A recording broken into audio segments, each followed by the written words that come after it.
புரிஞ்சுக்கங்க. இதான் வந்து நம்மளுடைய சொசைட்டி. இதுதான் உங்க குழந்தை. உங்க குழந்தை இந்த சொசைட்டில இந்த மாதிரி நிக்குது,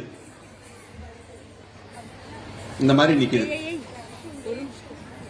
இது வெறும் டிகிரி வாங்கினது குழந்தை. என்ன குழந்தை? இப்படி வந்துருங்க, சின்ன பிள்ளைங்களா, இப்படி வந்துருங்க, வந்து பாரு டீச்சர் வா ஓடிங்க. அந்த பிள்ளை பாரு. ஆமா,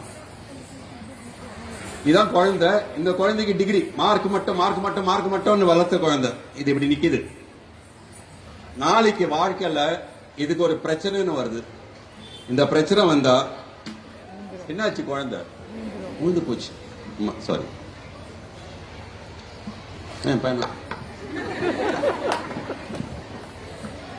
அதே குழந்தைக்கு நீங்க கல்வி நல்லா கொடுங்க, மார்க் படிக்க வைங்க. அதே குழந்தைக்கு ஸ்போர்ட்ஸ்ல இன்ட்ரெஸ்ட் கொடுங்க. அதே குழந்தைக்கு extra curricular activities, NCC, NSS அதுல ஏதாவது போடுங்க. அதே குழந்தைக்கு இந்த மாதிரி டிராமா, நடிப்பு, பாரு என்ன அழகா முயல் வந்து நிக்குது, அந்த மாதிரி எல்லாம் பண்ணுங்க. அதே குழந்தைக்கு டிபேட்ஸ், ஆரட்டரி அதுல எல்லாம் போடுங்க, பேச வைங்க.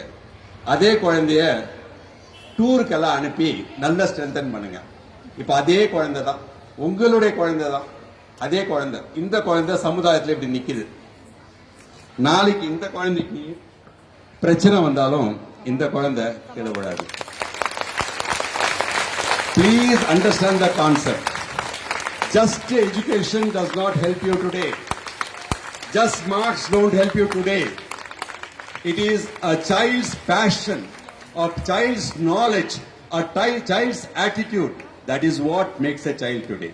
So please parents, உங்க கூப்பிட்டாங்கன்னா ஸ்போர்ட்ஸ் இருக்குதான், இல்ல என் குழந்தை படிக்கணும், டியூஷன்லாம் இந்த அண்டம்மா. இத நான் பேருங்க சொல்லவில்லை, பெரிய பெரிய சென்டர் வச்சு நடத்துறாங்க.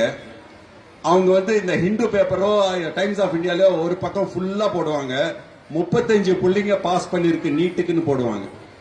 நீங்க பார்த்த விட பேப்பர்ல 35 புள்ளிங்க, 3 லட்சம் புள்ளிங்கள ட்ரைனிங்ல இருந்து 35 புள்ளிங்களுக்கு கிடைக்கிறது ஒன்றும் பெரிய விஷயம் கிடையாதுமா. ஸ்கூலோட கோஆபரேட் பண்ணுங்க, ஸ்கூல ரிக்வெஸ்ட் பண்ணுங்க. இந்த இதுல வந்து என் குழந்தைக்கு புரியல, கொஞ்சம் எக்ஸ்ட்ரா சொல்லி கொடுக்க முடியுமான்னு கேளுங்க. That is much better than putting them into these training centers and spoiling your children.